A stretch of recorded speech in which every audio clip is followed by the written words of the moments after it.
লোক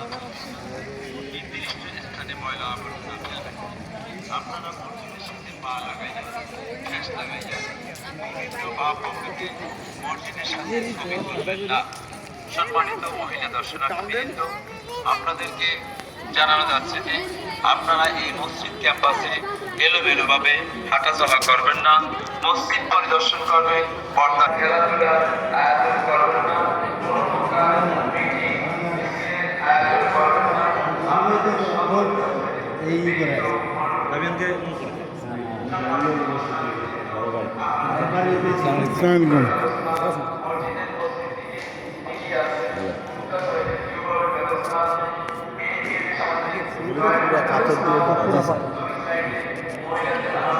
আমার মনে ভিতরে রড দরকার হয়।